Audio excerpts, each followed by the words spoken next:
The day she signed the divorce papers, she collapsed right in front of the courthouse. The whole world turned its back on her, except for one stranger who ran to hold her in his arms. He told the paramedics, "She's my wife." A lie born out of chaos. But that single sentence changed both of their lives. He, a billionaire who had just lost everything in his own divorce. She, a woman who no longer believed in love. Neither of them knew that her fall wasn't an ending, but the beginning of a love that would make you believe. Sometimes, the one who saves you isn't the one you were looking for, but the one who was destined to find you. That day, it rained in Seattle. Not a heavy downpour, just a fine, melancholy drizzle, thin as needles sliding down the courthouse windows. Vivien Hart stood in the fourth-floor hallway, watching the rivulets of water smear across the pavement below like memories she no longer wished to reread. The court seal would come down in 20 minutes, declaring her officially free. 12 years of marriage, one child, one house, and countless sleepless nights wrapped up in a few sheets of divorce papers. She once thought divorce would be a storm, wild, explosive, suffocating in its pain, but it turned out to be nothing more than a dry, hollow silence where two people looked at each other with empty eyes. Her phone buzzed. A message appeared from the man who used to be her husband. Waiting. Don't be late. No greeting. No small talk. Marcus Langston had always been punctual and despised her tendency to linger. Vivien tightened her grip on her purse and took a deep breath. She had promised herself she wouldn't cry, but when the courtroom door opened, Marcus stepped out in his flawless grey suit, and his eyes met hers cold as steel. The tears came anyway. "Vivien." His voice was firm, neither sharp nor soft, as if they were discussing business. "We need to finalize the visitation schedule before we go in. I sent a revised proposal to your attorney." "A revised proposal?" Her voice trembled. "But we already agreed. Alternate weekends and holidays are split evenly." Marcus adjusted his tie. "I reconsidered. Work at the firm is getting busier. I think you should have primary custody. I'll provide financial support and visit when I can." The words cut like a blade, gentle, but deep. Not just because he was giving up their child, but because of how he said it, detached, as if discussing a contract. "What are you saying, Marcus? Isa is your daughter." "I know." His eyes shifted away. "But she needs stability. I can't give her that." "You could, if you wanted to." Her voice broke. "You just don't want to, do you?" Marcus said nothing, and in that silence, everything shattered. When they entered the courtroom, Vivien felt as if she were attending a funeral for love, for herself, for the life she'd built. The judge read the decree in a monotone. Vivien couldn't catch every word. She only saw Marcus nod, sign, and stand. No final glance. No goodbye. When the gavel struck the desk, the sound echoed through her chest, dry, sharp, final.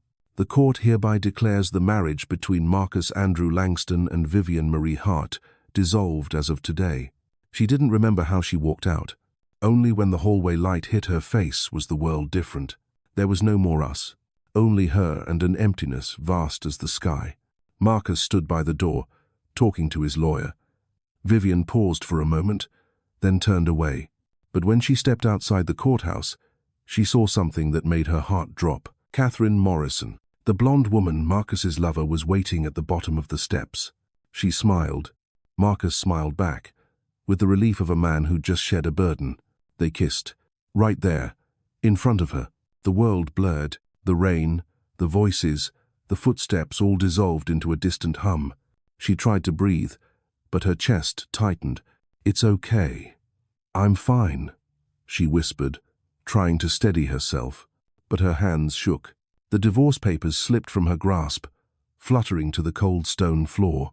The last thing she saw was Marcus turning away, not running to her, and someone else, a man, rushing toward her, so fast she only caught a blur of a black suit and startled eyes. Then the darkness swallowed everything.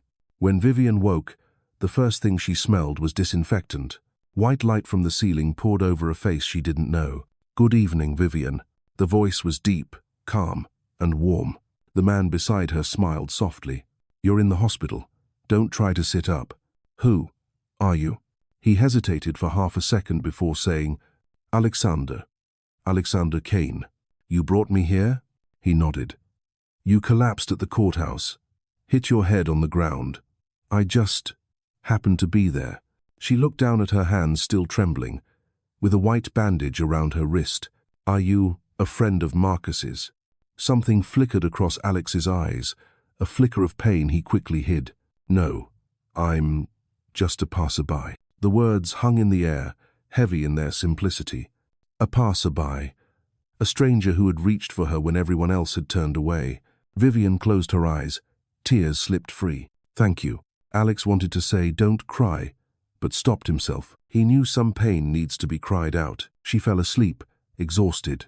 He stayed beside her, unmoving. Outside the window, Seattle kept raining as if the city itself mourned for two souls who had lost everything. A nurse came in quietly and asked, Are you her husband, Mr. Cain? Alex froze, then managed a faint smile. Yes. The lie left his lips as lightly as breath but as heavy as fate. When Vivien awoke again, night had fallen. Streetlights cast amber streaks across the window glass. He was still there. No one had ever stayed with her that long after her world had fallen apart. You can go, she whispered. I'll be fine. Alex shook his head. I don't have anywhere to go tonight. She turned to look at him, really look at him for the first time. A man with tired eyes, a somber face, and scraped hands from catching her fall. A man who had saved her and maybe, in some quiet way, was trying to save himself too. Thank you, she murmured, for not letting me fall alone. He smiled faintly. Maybe it's because I know what that feels like. Outside, the rain kept falling, but inside that sterile white hospital room, two strangers each, carrying their own cracks, quietly found each other through the sound of the rain. The wail of the ambulance sliced through Seattle's rain, sharp and cold as a blade cutting through the air. Inside, the scent of antiseptic mingled with blood and the raw breath of fear. Alexander Cain sat close beside Vivien, pressing a gauze pad against the wound on her head. She was unconscious, her breathing shallow, her skin so pale he could see the delicate blue veins beneath her wrist. The paramedic leaned down, voice brisk. Your relation to the patient, sir? Alex looked up. For an instant, through the rain-streaked window, he saw Marcus standing outside the courthouse, the man who hadn't moved when his wife collapsed. Something unfamiliar surged through him. Anger, pity, and that old hollow ache of loss. Before he could think, he said, She's my wife. The paramedic nodded without question. Good. Keep holding that pressure. We'll be at Seattle General in 2 minutes. Ali. But to Alex, it didn't feel like one. In that moment it felt like instinct. An instinct to protect, to hold on to something fragile that was slipping away before his eyes. He looked down at the woman in his arms, her face wet with rain, her lashes trembling as if caught in a dream. She looked so fragile that he feared she would disappear if he let go. She's my wife. He repeated the words silently, and his chest ached for reasons he couldn't name. The ambulance jolted to a stop. The doors burst open, spilling white hospital light so bright it made him squint. They wheeled the stretcher inside, and he followed soaked through, his hair clinging to his forehead. A nurse hurried toward him. Does she have any heart conditions, blood pressure issues, or medication allergies, Mr. Cain? Alex swallowed. He didn't know a thing, but he couldn't stop now. No, none, he said quietly, keeping his voice steady. She's healthy, just fainted. The nurse nodded and pushed through the ER doors. They closed behind her, leaving him alone in the sterile white hallway. His footsteps echoed softly against the tile floor. The emptiness pressed in familiar, heavy. A man who once had everything is now left with nothing but silence. He sank onto a bench, burying his face in his hands. That morning, he too had signed his own divorce papers. Elena, his ex-wife, hadn't come to court. She'd sent her lawyer and a note, just a few lines long. Live well, Alex. I think we died long ago, just never buried it. When he read it, he'd felt nothing, no anger, no grief, only a quiet finality, like closing a file. But now, staring through the ER window at the stranger lying on the hospital bed, for the first time in months, his heart was racing, not with love, but with fear. Fear that she might not wake up. An hour later, the doctor came out. Just a mild concussion and minor blood loss. Good thing you acted quickly. Alex jumped to his feet. She'll be all right? She will. But she needs observation overnight. Have we notified her family? Family. The word caught him off guard. He almost said, I'm just a stranger, but looked around. No one else was waiting. No one had come. He exhaled and murmured, No need. I'll stay. The doctor smiled. That's kind of you. She's lucky to have you. When the doctor left, Alex stared at his hands still streaked with her dried blood. They trembled, maybe because it had been so long since he'd held on to something that mattered, without expecting anything in return. That night, he sat in the waiting room. The rain outside hadn't stopped. His phone lit up with a new message. Elena, I've moved to Boston. Please don't contact me again. Wish you well. He deleted it, then lifted his eyes toward the faint light from Vivien's room. Maybe he didn't believe in forever anymore, but he would if he could keep one person tethered to this world, even just for one night. He stood and walked toward her door. By morning, the rain had cleared. Rare sunlight streamed through the window, brushing against Vivien's sleeping face. Alex sat slouched in the chair, exhausted after a sleepless night. A soft sound made him look up. She stirred, frowned slightly, then opened her eyes. Her gaze met his confused at first, then wary. Who are you? Her voice was hoarse, barely a whisper. Alex smiled gently, though hesitation flickered in his eyes. I'm Alexander Cain. I brought you here. Are you Marcus's friend? He shook his head. No, just someone passing by. Then, why did you tell them you were my husband? She asked, her voice low but edged with disbelief. He froze. She'd heard, maybe somewhere in her unconscious haze, she'd heard him say it. Alex braced his elbows on his knees, eyes fixed on the floor. I didn't think. They needed someone to sign the intake forms. Without a name, they wouldn't take you in. And at that moment, all I knew was, I couldn't leave you there alone. Vivien was silent. The simplicity of his words softened something in her chest. She looked around the white room, the IV drip, his black jacket draped over the chair. Thank you, she said. You're welcome, he murmured, his voice quiet but warm in a way that reached her. Anursa entered, smiling kindly. Good morning, Mrs. Cain. Feeling better today? Vivien blinked, startled. Mrs. Cain? Alex jumped in quickly. It's fine, thank you. She's recovering well. When the nurse left, Vivien turned to him, frowning. You didn't tell them yet? Alex sighed, a little embarrassed. I didn't want to make you explain everything right after waking up. I'll clear it up later. She studied him the way he avoided her eyes, the quiet honesty in his voice. She couldn't be angry, only grateful. A stranger had lied so she could be treated. A stranger who'd stayed all night.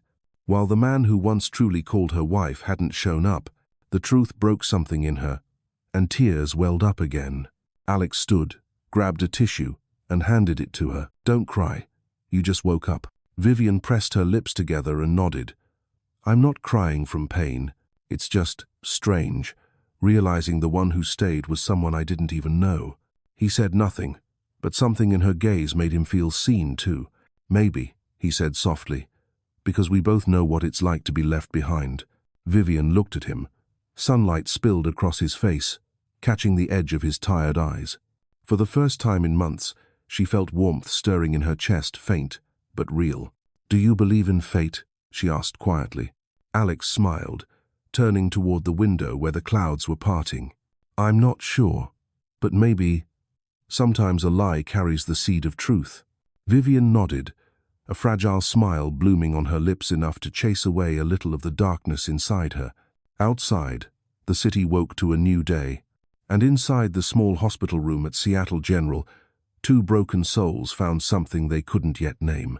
Not love, not hope, just a lie shaped like salvation. 3 days after waking, Vivien was discharged from the hospital. The rain hadn't stopped, the endless kind of Seattle rain that draped the city in a quiet melancholy. Alex came to pick her up in his black SUV. He didn't say much, just opened the door and handed her an umbrella. Take it slow. Your head's still sore. Vivien smiled faintly. You don't have to do this. I can take a cab. I know, he said gently. I just want to make sure you get home safely. His tone wasn't firm, calm, or steady enough to silence her protest. They drove in silence. Only the soft sweep of the wipers and a faint melody from the radio filled the space. Alex glanced over a few times, watching her stare out the window, her hands clasped together so small and fragile it stirred something protective in him. When the car stopped in front of her old apartment, the place she'd once shared with Marcus, Vivien got out and stood before the dark brown door. The nameplate still read Langston Family.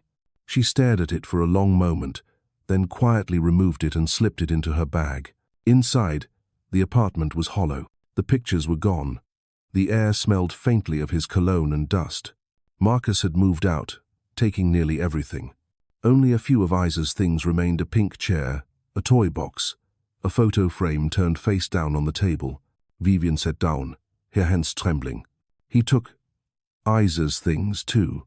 Alex said nothing. He picked up the fallen frame and brushed off the dust. A photo of three: Marcus, Vivien, and a little girl with a radiant smile. "I'm sorry," he said quietly. Vivien shook her head. "It's not your fault." She stood, opened a cabinet, and pulled out a small suitcase. "I just need a few clothes. I don't want to stay here." "Where will you go?" he asked softly. She froze. She didn't know.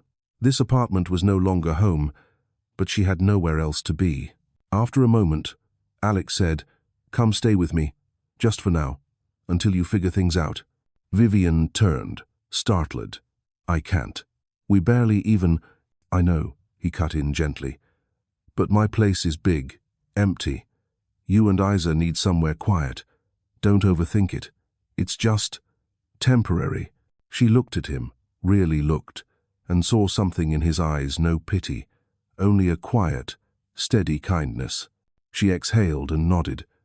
"Just a few days, all right?" Alex smiled faintly. "I'm not good at counting days, but I'll try." When they picked Isa up from school that afternoon, the little girl ran into her mother's arms. "Mommy, I missed you so much." Vivien knelt and held her tight as if she could piece her heart back together through the hug. "My sweet girl, we're going somewhere new." Isa looked up. "A new home?" Vivien smiled through reddened eyes. "Yes, just for a while, but it's a warm place." When she introduced Alex, Isa eyed him curiously. "Who are you?" He crouched to her level. "I'm Alex, a friend of your mum's." "Are you a good guy?" she asked, suspiciously serious. He chuckled. "I hope so." Isa nodded, then grabbed her mother's hand, and she reached for his with her other. Vivien froze for a second. Her daughter's small hand had linked two strangers, and somehow it felt right. When they arrived at Alex's penthouse, a sleek tower overlooking Elliott Bay, Vivien couldn't help but feel overwhelmed. The space was vast, minimalist, and cold. It exuded quiet luxury and loneliness. "This is your home?" she asked. "Yeah." He flicked on the lights, filling the room with a soft white glow. "I live here alone. You can pick any room you like." Isa ran around, squealing at the sight of the giant aquarium and piano. Vivien stood in the middle of the room, feeling strange and sad. It was too clean, too quiet, as if laughter had never lived here. Alex stepped closer. "Think of it like a hotel," he said. "You don't have to feel uncomfortable." Vivien turned to him. "You're not afraid I'll be a bother?" He smiled, shaking his head. "Sure, I am. But sometimes people need a little noise to remember they're still alive." The words made her smile. She felt seen for the first time since everything fell apart, not as someone to fix, but simply someone allowed to exist. The first few days in the penthouse passed slowly, quietly. Vivien wasn't used to it. She woke early, cleaned, cooked, habits born of old routines. Alex left before sunrise, always leaving a note. "There's milk for Isa in the fridge." He came home late. Vivien would stay up, reading to Isa, waiting with tea. They didn't talk much, but the silence between them began to soften, to feel like peace. While Vivien and Isa were baking cookies one afternoon, Alex came home. He paused at the doorway, watching them laugh. Flour dusted across their sleeves. The simple scene hit him with a pang. He'd forgotten what a home should feel like. Vivien looked up and smiled. "Want to try? I don't know how to bake." "Then Isa can teach you," she teased. Isa giggled and tugged his hand. "Uncle Alex, knead it like this." He followed awkwardly, dough sticking to his hands, making them laugh. Vivien's light and real laughter filled the cold apartment, and Alex didn't know where to look. After Isa fell asleep that night, Vivien brewed ginger tea and set a cup beside him as he worked on his laptop. "What do you do?" she asked softly. "Cain and Sterling. Real estate and tech. Sounds big. It is. But sometimes it feels meaningless." He paused, staring out at the city lights mirrored in the bay. "I sign dozens of contracts daily, but go home to no one. It feels like living without really being alive." Vivien stirred her tea. "I understand," she said quietly. "For 12 years, I felt the same." They said nothing more, but something in the silence shifted. Another night, when Seattle thundered, Isa woke crying and ran from her room. Alex, reading on the couch, caught her and held her close. "It's okay, Isa. I'm here." She buried her face in his shoulder. "I hate thunder. Daddy hated it too." Vivien stood by the doorway, tears slipping down her cheeks not from sorrow, but from something tender and unfamiliar. For the first time in so long, her heart felt safe. Later, when Isa was asleep, Vivien stepped out onto the balcony. The city shimmered through mist. The rain tapped against the railing. Alex joined her, silent. After a while, she asked softly, "You're not curious about me? About why I divorced?" "I think if you want to tell me, you will," he said. She smiled sadly. "I used to believe if you loved someone enough they wouldn't leave, but I guess love doesn't work that way." Alex looked at her. "No, it works only when both people stay." She turned to him then, meeting his gaze. In his eyes, she saw the same quiet ache that lived in hers. That night, when she went to her room, she knew the penthouse was no longer just a place to stay. It had begun to feel like a refuge.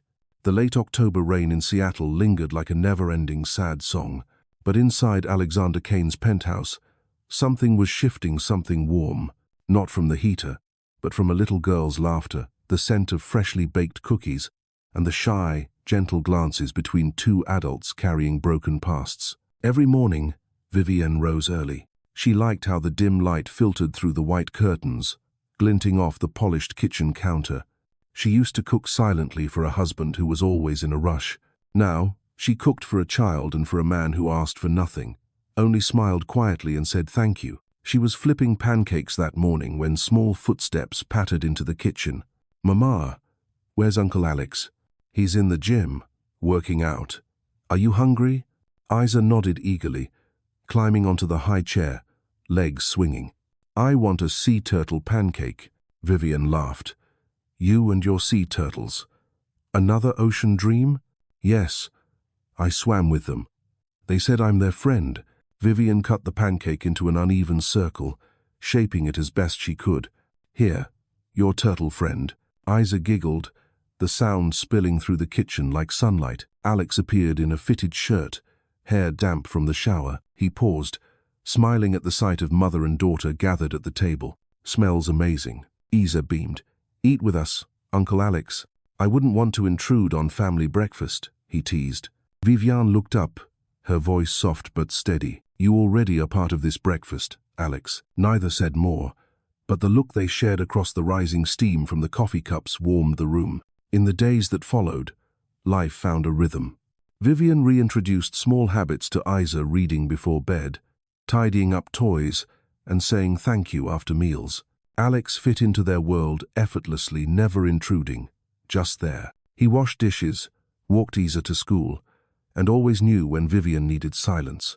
Every night, they ate dinner together. No screens, no phones, just three people sharing the small stories of their day. "Uncle Alex," Isa asked one evening, "do you have kids?" The question made him freeze, spoon mid-air. "No, I don't." "Why not?" Vivien started to intervene, but Alex smiled faintly. "Because I haven't met the right person to be a dad." "Then, can you be my temporary dad?" Isa tilted her head. The table went silent. Vivien's eyes stung. Alex, after a moment, nodded gently. "If your mum agrees." Vivien turned away before her tears fell. She didn't know what ached more, her daughter's words, or the tenderness in Alex's voice when he answered. That afternoon, when her best friend Rachel came to drop Isa off, she stopped at the door, eyes wide. "Viv, this is where you're staying." Vivien smiled awkwardly. "Just for now. It's Alex's place, the man who helped me at the courthouse." Rachel arched an eyebrow. "He's rich and handsome, and he lets you stay with him." "Vivien, this sounds like a Hallmark movie." "It's not what you think," Vivien said quickly, blushing. "He's just kind." Rachel chuckled. "Well, kindness is a good start as long as it's trustworthy." Before Vivien could reply, Alex's voice came from the kitchen. "Rachel, would you like coffee or tea?" Rachel turned, grinning. "Oh my God, he knows my name." Vivien's cheeks burned. Her heart beat faster in that unfamiliar, fluttering way. It had been so long since a man had noticed the little things. With Marcus, she had fought to be seen. With Alex, he saw her even in silence. That night, Seattle returned to its familiar self, wet, cold, veiled in mist. Vivien stood on the balcony with a cup of hot tea. From the living room came the soft sound of the piano. Alex was playing. She walked in quietly, leaning on the doorway. He looked up, smiling.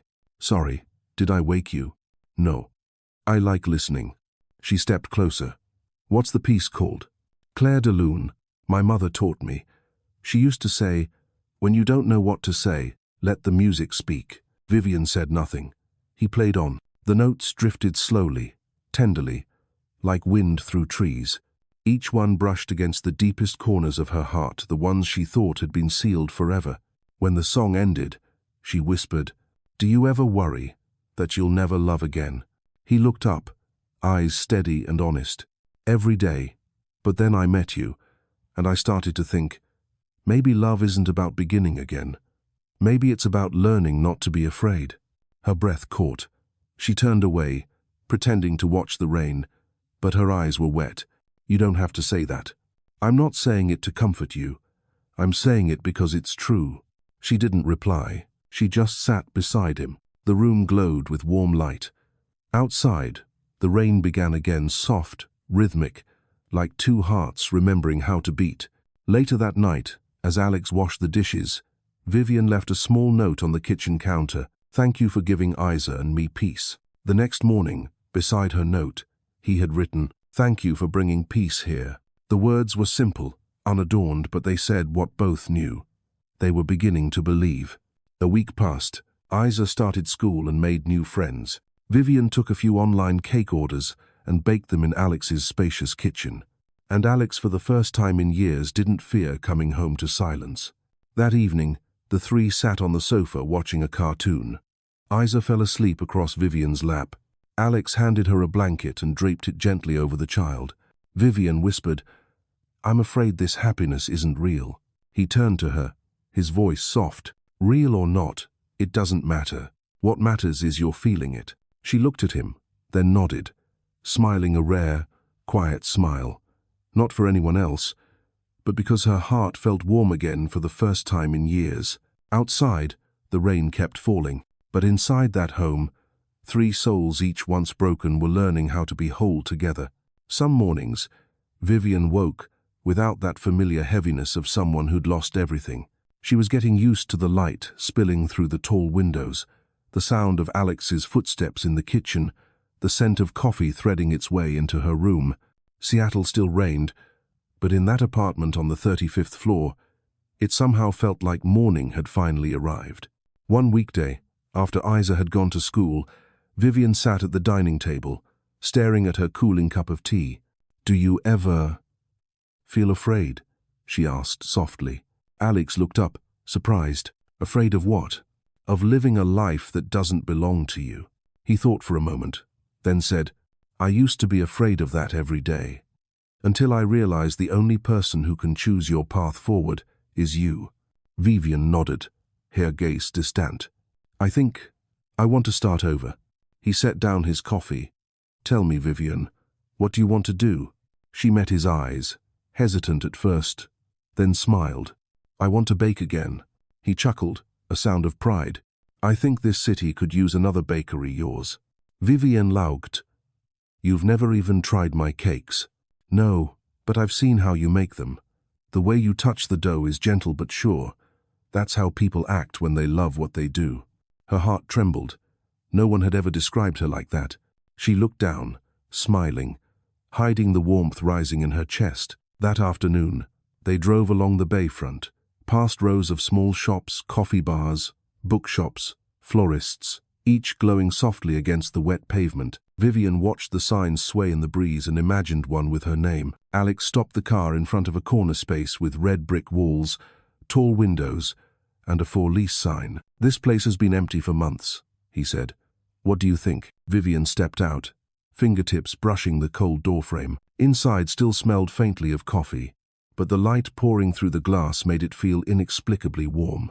She closed her eyes and pictured the scent of bread, the jingle of the doorbell, Isa laughing behind the counter. "I like it," she whispered, her voice trembling with excitement. Alex smiled. "Then rent it." "Are you crazy? I can't afford the rent, let alone opening a shop." He looked at her calmly. "I'll invest. Think of it as a small partnership. You bake, I fund. We split the profits. You don't have to do that. I'm not doing it because I have to.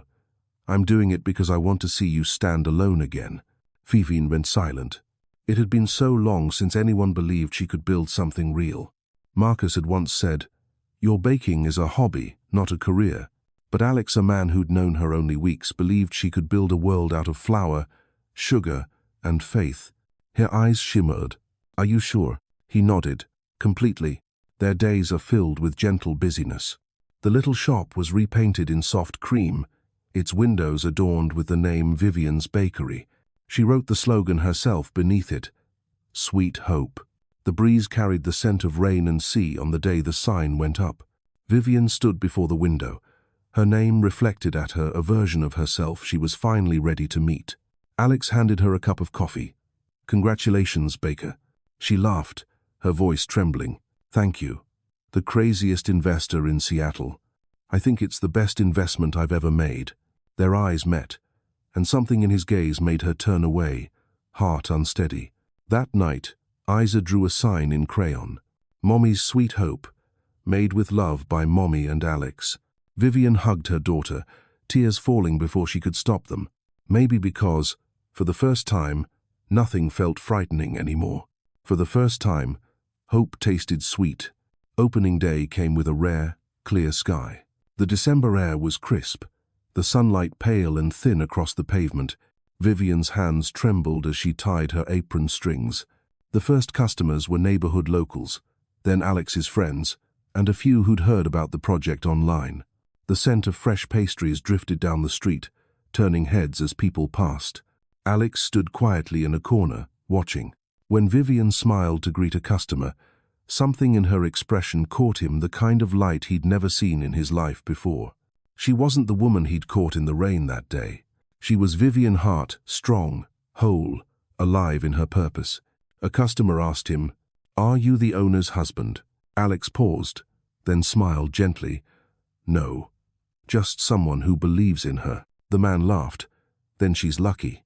Alex looked over at Vivien, her hair tousled, flour on her hands, Isa tugging at her sleeve, and thought, "No, I'm the lucky one."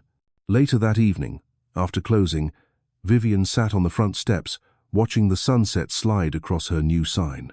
Alex handed her a cup of hot cocoa. "First day better than expected," he said. "Thanks to you." "No, thanks to you."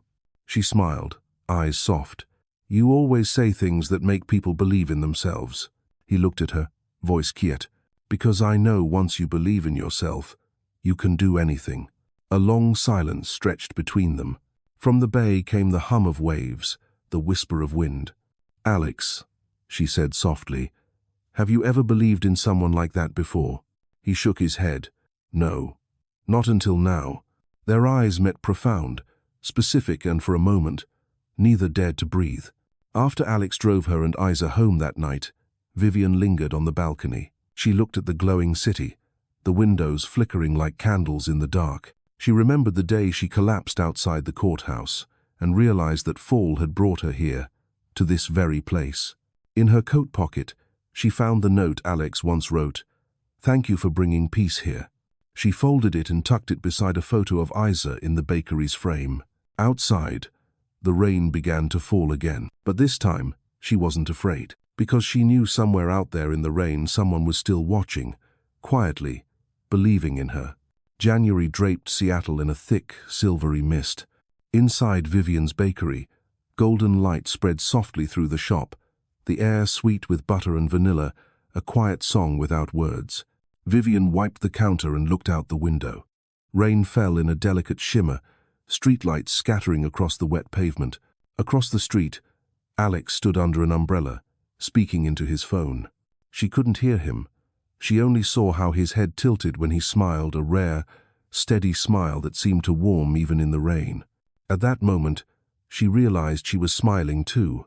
Isa sat at the corner table, coloring and humming a cartoon tune. "What are you drawing, sweetheart?" "Our home." Isa lifted the paper proudly. "There's the bakery, Mommy, me, and Uncle Alex." Vivien leaned closer. The sky was bright blue, the sun yellow, and 4 smiling figures beneath it. But in the middle, Isa had drawn a red heart between her and Alex. "What's this?" Vivien asked, trying to hide her blush. "It's love, Mommy. Uncle Alex looks at you the way people do in movies." Vivien laughed, cheeks burning. "What kind of movies are you watching, young lady?" "One's Aunt Rachel let me see. She said that when grown-ups smile at each other for no reason, they're in love." Vivien sighed, smoothing Isa's hair. "All right, enough matchmaking, little one." But all afternoon, the line echoed in her mind. When grown-ups smile without knowing why. That evening, Alex arrived late at the shop. He carried a bouquet of white tulips. "For you," he said. "No special occasion. They just felt right for the bakery. And for you." Vivien froze for a heartbeat. It had been so long since anyone gave her flowers without a reason. "Thank you," she said, placing them in a vase. "You know, white tulips mean new beginnings." He smiled. "I know. I also hope you know I didn't choose them by accident." Her heart fluttered. She didn't answer, only smiled. That smile stayed even after he left. Later that night, Vivien came home after closing the shop. Isa was already asleep. Alex sat on the balcony, reading under the soft glow of the city lights. "You're still up?" she asked. "Couldn't sleep." He closed the book, motioning to the seat beside him. "You?" "Same." They sat in silence, watching the river of car lights below. The rain had turned into a faint mist. "Vivien," he said, voice low, "do you ever feel like we're living again?" "What do you mean?" "I mean, really living, not out of duty, not for anyone else, just because we want to." She looked toward the skyline. "Yes," she said quietly, "I think I'm starting to feel that again." "Me too." She turned to him. Under the soft yellow light, his face looked calm and tired, but his eyes held something gentle and specific. "Thank you," she whispered, "for staying. I couldn't leave. For Isa? For both of you." Their eyes met. The world seemed to pause. Then, without thought, Vivien leaned in and kissed him. It was soft, fragile, as if testing whether love could survive a second life. No rush, no demand, only the quiet recognition that they had found each other. When they parted, she murmured, "You don't have to save me." "I'm not trying to," he said. "I just want to be here while you save yourself." And for the first time in years, Vivien wasn't afraid of love. The weeks that followed moved like a gentle song. Alex took Isa to school in the mornings while Vivien worked at the bakery. Evenings, they ate together, sometimes at the park, sometimes on the balcony, books in hand. No grand gestures, no declarations, just the quiet rhythm of belonging. One night, after Isa was asleep, Vivien spread her ledger across the table, brow furrowed. Alex passed by and smiled. "Something wrong? I'm trying to figure out how soon I can repay you. I don't want to owe you forever." "You don't owe me anything," he said softly. "I do. The bakery exists because of you." "No, Vivien. The bakery exists because you believed again." He met her eyes. "I just stood beside you to remind you how strong you already were." She blinked through tears. "You always know how to say things that make people cry." He smiled. "Then cry. It's okay." And she did, but these were not tears of grief. They were tears of gratitude, of love, One ex took Vivien and Isa to the glass conservatory south of the city on Valentine's Day. Thousands of white tulips bloomed under golden lights.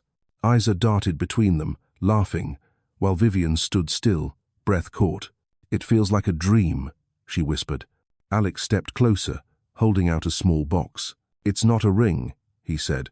"It's a key." Inside was a silver key engraved with one word: home. "What is this?"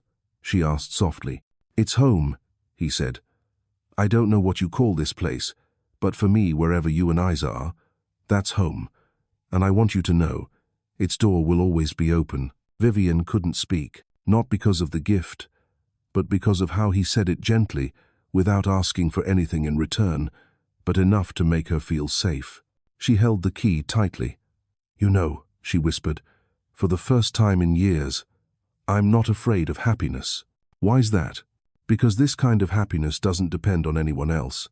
It starts with me, and you're keeping it safe." He smiled, brushing his hand against her cheek. "Then keep me too." Her eyes glimmered in the soft light. "I already am." They kissed among the white tulips. No one around them seemed to notice, but the world stopped turning for them. Isa squealed across the garden. "Ooh, grown-ups always kiss." They laughed, their laughter rising under the glass dome, the sound of two hearts, once broken, now promising quietly to live, love, and believe again. As they left the garden, Vivien turned back. The lights shimmered over the tulips, glowing like 1,000 small candles. She thought, maybe real love doesn't arrive when we're ready. It may arrive when we're brave enough to open our hearts, even while we're still afraid.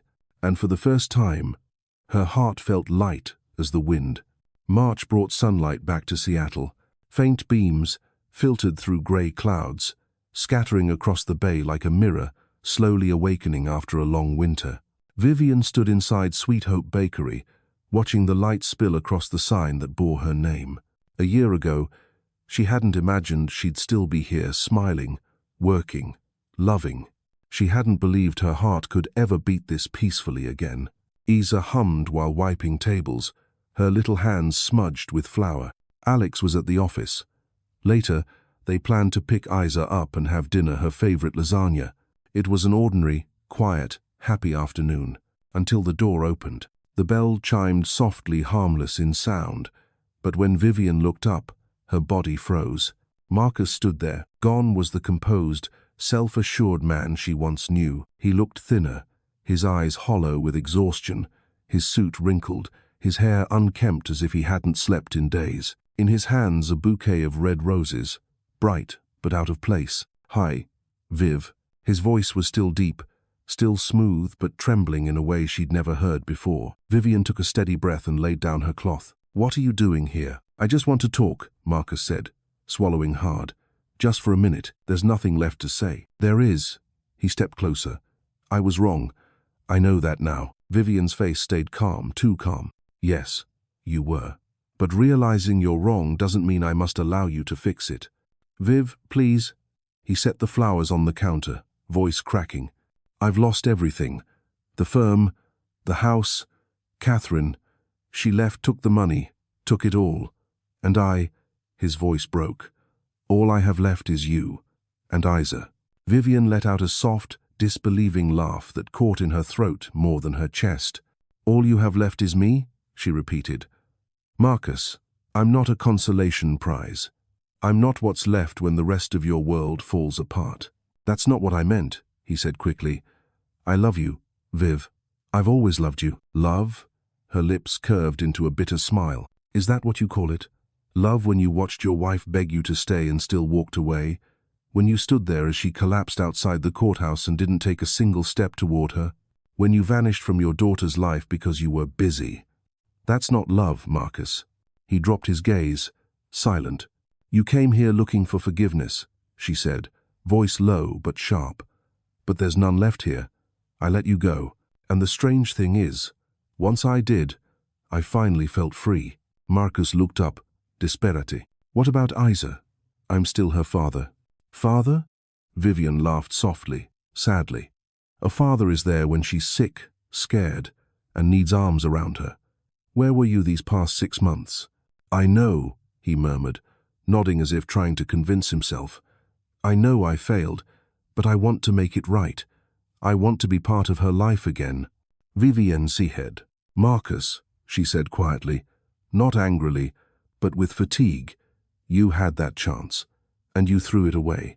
I can't teach you how to be a father. All I can do is teach my daughter how to live without needing one like that. She turned slightly. Now, please, go before Isa sees you. She doesn't need any more empty promises. Marcus's hands shook as he picked up the flowers. He wanted to say something, anything, but there were no words strong enough to undo what he had broken. He looked at Vivien, this woman he'd once assumed would always wait for him. But she now belonged to a world he could no longer enter. The doorbell chimed again when he left. Soft, cold, final. Vivien stared at the bouquet of red roses on the counter.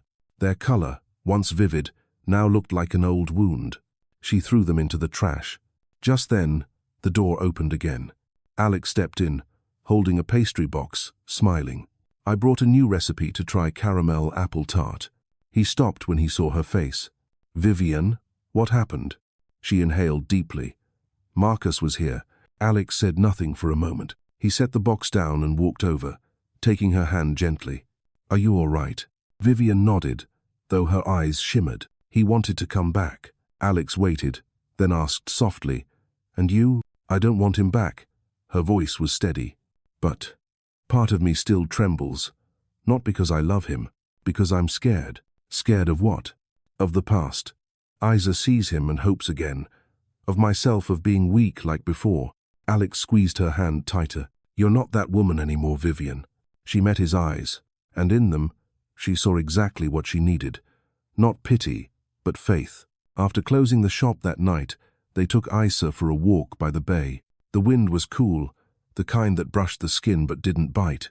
Isa skipped between them, holding their hands. Tomorrow I have to give a speech at school, she announced. It's about my hero. Really? Alex grinned. And who's your hero? I can't say, it's a secret, she giggled. Vivien smiled. Children were simple if loved. They could forgive the whole world. When they got home, Isa ran off to practice her speech. Vivien and Alex stayed on the sofa, warm lamplight wrapping around them. You know, she said softly, I used to think if Marcus ever came back, I'd fall apart.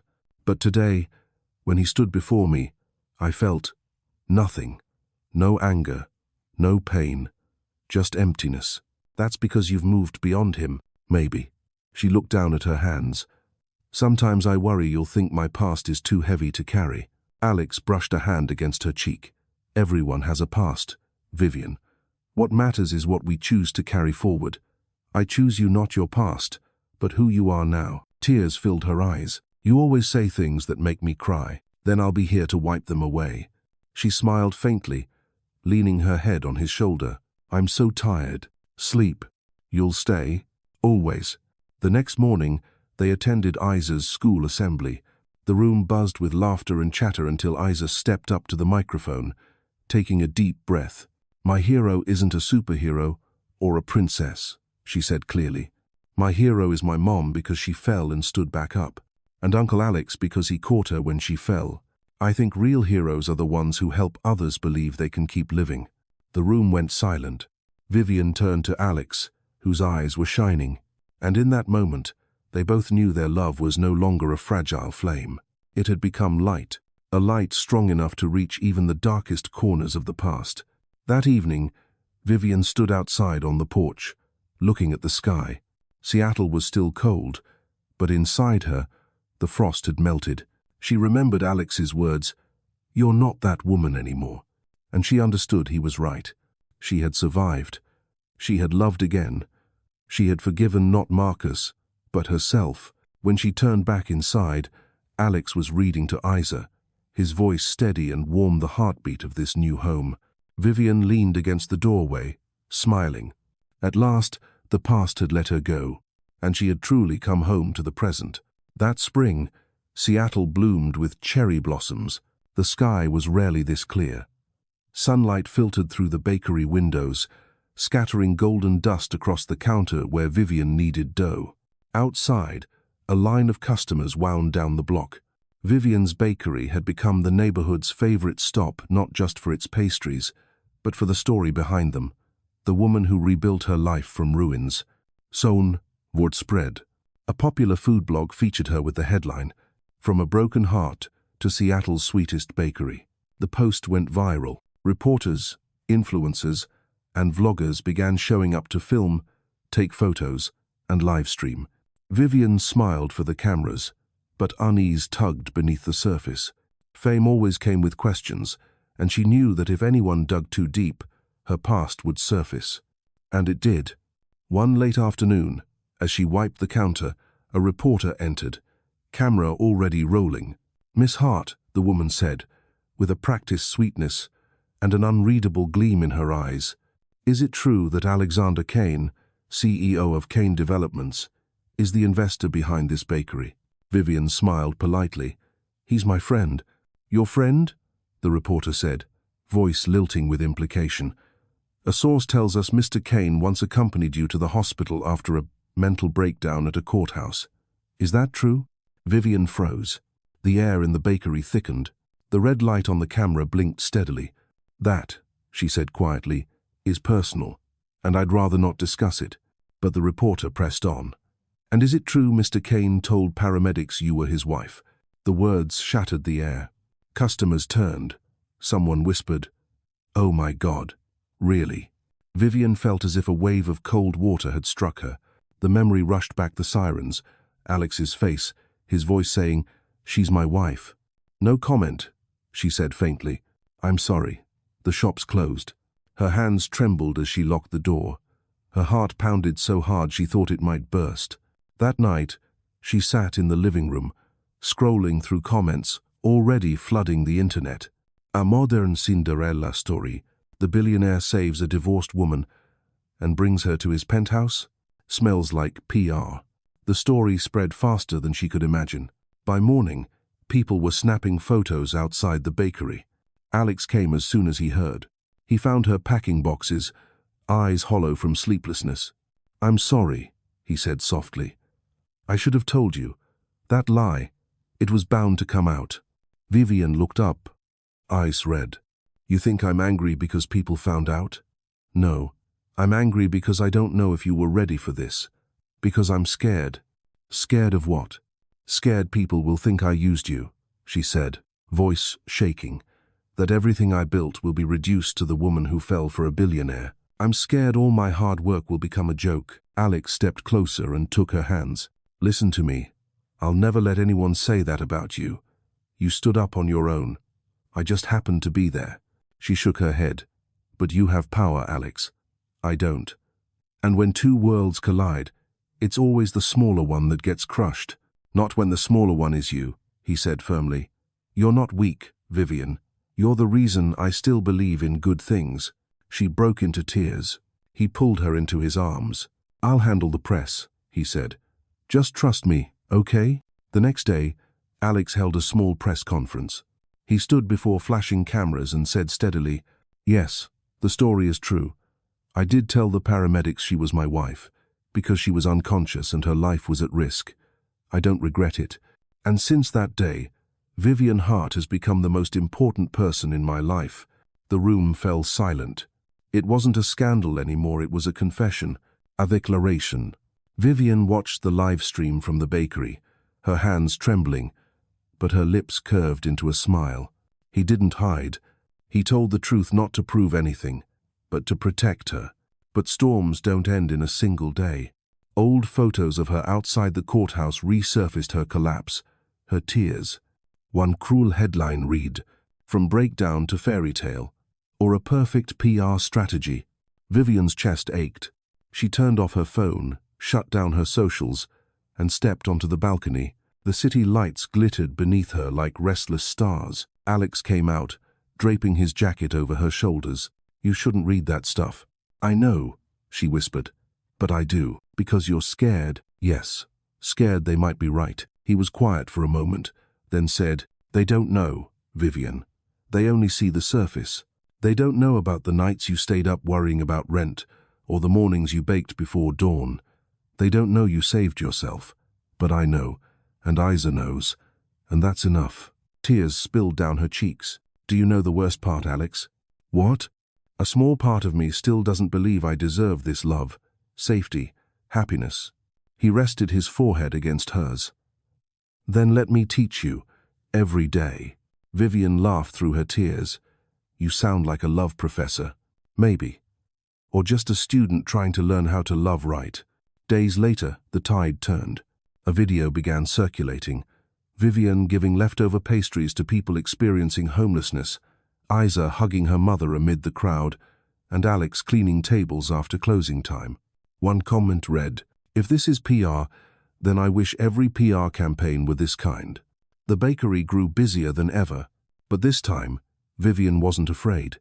She'd realized, peace doesn't mean the absence of storms. It means knowing where to stand when they come. That night, after Isa had gone to bed, Vivien joined Alex on the balcony. He was reading again, the city lights flickering behind him. "You know," she said softly, "I used to think happiness was fragile. But maybe it only breaks when we stop believing in it." He smiled, taking her hand. "Then believe." She gazed out at the skyline, lights reflecting in her eyes. "I'm learning." "Good," he said. "So am I." They sat in silence. Outside, the storm still raged somewhere beyond the city, but inside, there was only the quiet of two people breathing the same steady air. The next day, a letter arrived unsigned. It wasn't from the media. It was from Marcus. Just one line. "I saw you on TV. You look happy. I'm glad for you." Vivien folded the letter and placed it in a drawer.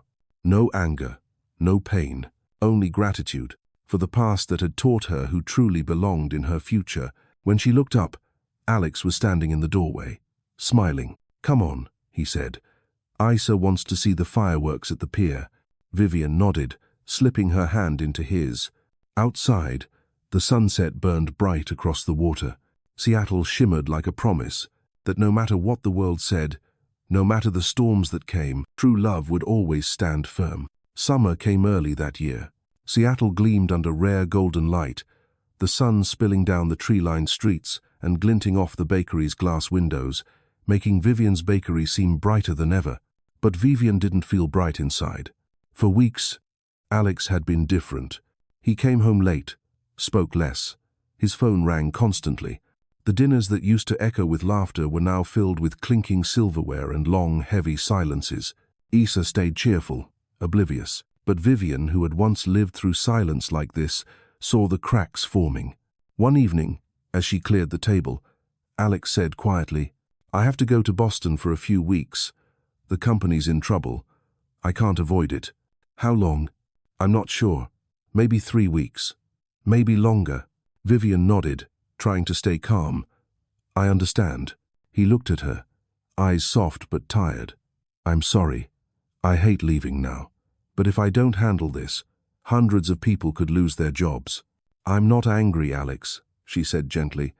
"Just a little scared." "Scared of what?" "Distance. Of this peace we've built. Slipping away." He placed a hand on her shoulder. "It won't. I promise." She smiled faintly, but her heart felt heavy as stone. When Alex left Seattle, the sky opened up in rain. Vivien and Isa went to the airport together. Isa hugged him tight. "You'll come back, right?"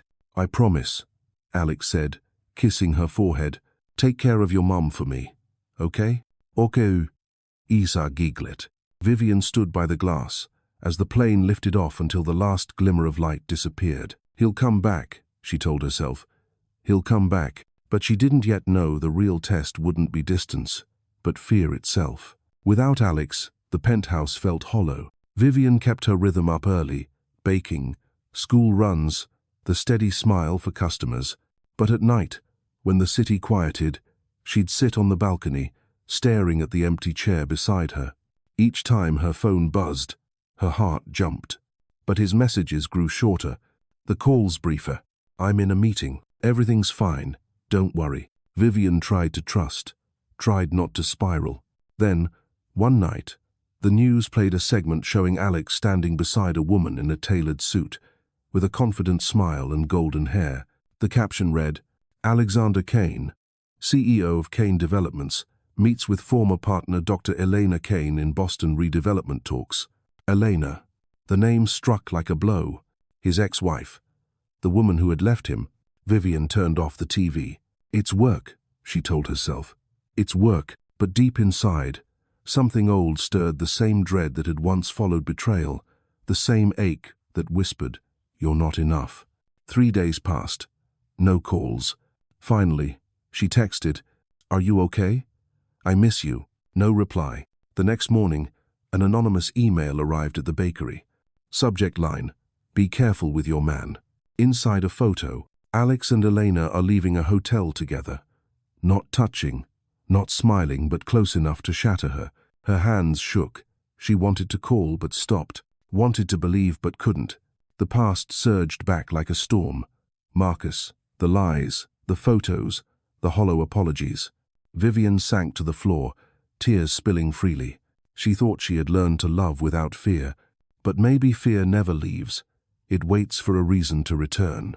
That night, she turned off her phone, didn't sleep. In the morning, Isa asked, "Mummy, why hasn't Uncle Alex called?" Vivien forced a smile. "He's swamped, sweetheart. But he promised."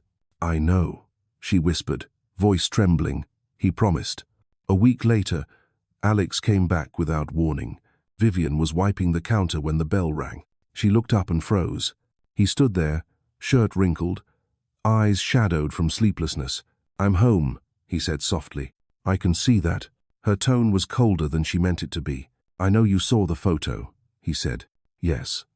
And I know you didn't explain. I didn't have the chance." "You did. You didn't choose to." Alex fell silent, then spoke quietly. "Elena's sick. Early-stage cancer. She hid it, but the company needed her signature to finalize the transfer. I stayed to help with her treatment and keep it out of the press. I didn't tell you because I didn't want you to worry." Vivien stared at him, tears rising. "You thought hiding the truth would protect me?" Alex, I don't need protection from the truth. I need honesty. I've lived through lies before." The words cut clean through him. He bowed his head. "You're right. I'm sorry." Vivien wiped her tears. "I'm not angry that you were with her. I'm angry that you left me alone with my imagination, that you let me think the worst. You once told me you'd teach me to trust, but you forgot that trust only grows in truth." He stepped closer, holding her hand. "I won't let it happen again. I promise." She looked at him for a long moment. In his eyes, she saw regret and love, raw and honest. She exhaled. "I need time." He nodded. "I'll wait." In the days that followed, they still crossed paths at the bakery, but the warmth between them cooled to something tentative. Alex quietly helped with deliveries, took Isa to school, then left. Vivien missed his voice, his morning coffee scent, how he looked at her like she was peace itself, but she kept her distance. Not because she stopped loving him, but because she needed to know if their love could survive without illusion. One night, after closing, she found an envelope by the door. Inside, a blueprint. Vivien's bakery, second location, and a note, in his familiar handwriting. "I know words won't fix this, so I'd rather build something with you because love shouldn't just be said, it should be done." Tears blurred the page. She ran outside, but he was gone. Only the rain remained, glowing gold beneath the streetlight, falling on the old bakery sign. The next morning, Isa found her mother baking. "What are you making, Mommy?" Vivien smiled, wiping her tears. "Something sweet for someone I love." That evening, she went to Alex's office. He looked up, startled when she appeared. Without a word, she set a box of pastries on his desk. "I saw the plans," she said. "And?" he asked, voice trembling. "And I believe you. But this time, you have to believe me too." "Believe what?" "That I'm strong enough to stand beside you. I don't need you to shield me, or hide things. I need you to walk with me." Alex stepped forward, eyes glistening. "I've waited to hear that." Vivien smiled faintly.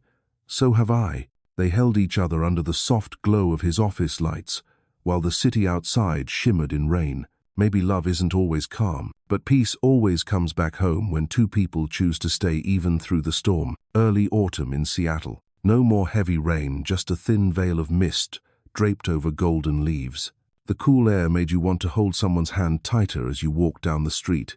Vivien stood before the mirror, adjusting the white lace in her hair. Outside, laughter drifted in from the rooftop, where soft golden lights hung like tiny stars. Today was her wedding day. No grandeur, no princess gown, no orchestra. Just a small ceremony on the same rooftop where everything had begun, the terrace of the penthouse overlooking Elliott Bay. Isa burst in, her white dress fluttering, hair tied in two little pigtails. "Mommy, you look so pretty." Vivien smiled, kneeling to hug her. "So do you, my little angel." "Uncle Alex is waiting," Isa said, eyes wide with excitement. "He looks so nervous." Vivien laughed, her heart racing. She took a deep breath and looked at herself one last time. The woman in the mirror was no longer the Vivien of 3 years ago. There was no fear in her eyes or tremor in her heart when the past was mentioned. She was the Vivien of today, strong, gentle, brave enough to love and believe. The door opened. Autumn wind slipped in, carrying the scent of sugar, sea breeze, and soft guitar music.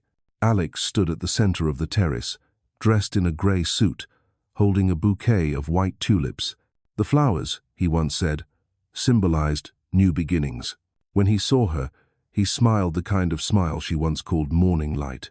She walked toward him, step by step, heels tapping softly on the wooden floor. No father was to give her away, no officiant in a robe. Only Isa was standing between them, holding both their hands. "I'm giving Mommy to you," she declared, "and you to Mommy. Now kiss."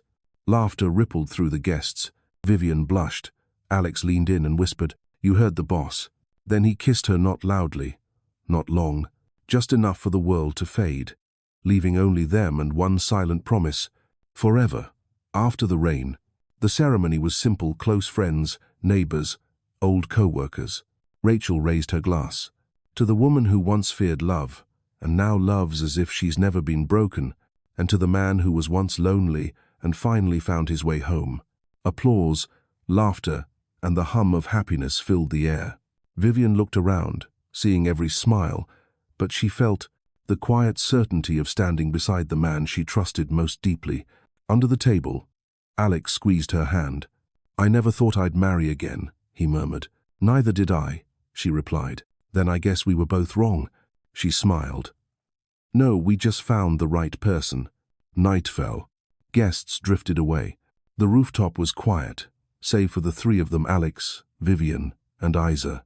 Isa lay on the lounge chair, yawning. "Mommy," she mumbled, "now that I have you and Daddy, can I wish for a baby brother?" Vivien laughed. "Oh, sweetheart." Alex pretended to think seriously. "That's a request we'll have to review carefully." Isa giggled, then dozed off in her mother's arms. The two adults shared a soft, knowing smile. A gentle breeze carried the scent of salt and vanilla from the bakery below. Alex reached out, brushing a loose strand of hair from Vivien's face. "I remember the first day I met you," he said. "You collapsed in the rain, and I lied, saying you were my wife. I never imagined that lie would become the truest thing in my life." Vivien's eyes glistened. "I never thought I'd thank a fall," she whispered. He pressed a kiss to her forehead. "Someone once asked me why I love you," he said quietly. "I couldn't answer because loving you doesn't need a reason. It just is." Vivien rested her head on his shoulder. "Sometimes God doesn't give us the person we want, but the one we need. And I needed you, Alex." He smiled. "And I needed you, Vivien." A year later, Vivien's bakery opened a second location. On the new sign, "Vivien and Alex, Sweet Hope." And below it, in Isa's handwriting, "Love baked daily." Each morning, Alex stopped by with a cup of coffee. Vivien, hair tied up and apron dusted with flour, always smiled when she saw him. "You're late again," she teased. "I was busy missing you," he replied. She laughed, shaking her head. "You're impossible, Mr. Cain. I resigned, remember?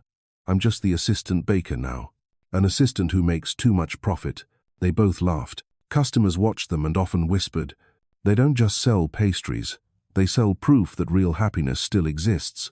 That night, rain fell softly. Isa had gone to bed. Vivien and Alex sat on the porch, sipping tea. She watched the drops slide down the railing and asked, "Do you ever wonder what if you hadn't been at the courthouse that day?" "I do," he said. "And I always think I would have met you anyway. Somewhere, somehow, People meant to find each other always do. She smiled, tightening her grip on his hand. I believe that. Truth is, he said, gaze distant, what I fear most isn't losing you. It's making you doubt yourself. Vivien shook her head. You don't. You made me believe in myself again. You made me believe I could love without fear. He smiled softly. Then you're the miracle of my life. Later that night, after cleaning the kitchen, Vivien opened the window. The rain had stopped. The air was damp, carrying the sweet scent of pastries. She looked up. The Seattle sky was clearer after the rain, washed clean. Clouds drifted slowly, reflecting the city's glow, and she whispered to herself, or maybe to anyone listening to her story, people say happiness comes after pain, but it doesn't. It comes from pain surviving it, learning to love again, and daring to open your heart, even when it still remembers how it broke. She paused, breathed in deeply, and smiled. I did it. After the rain, I found peace. You saved me, Alex. Not because you chose to stay when I fell. Thank you for being the storm and the sunlight after. Final scene. Isa runs across the rooftop, cupcake in hand, laughter echoing. Alex snaps a photo while Vivien sits watching, smiling. Above them, the sun pushes through a thin layer of cloud. A warm, steady voice narrates. Life doesn't always end in perfection, but sometimes the miracle lies in the ones who love us patiently, even while we're still learning how to love ourselves. The camera tilts upward to the Seattle sky. A raindrop slides down the railing, catching the light before it disappears. Forever. After the rain,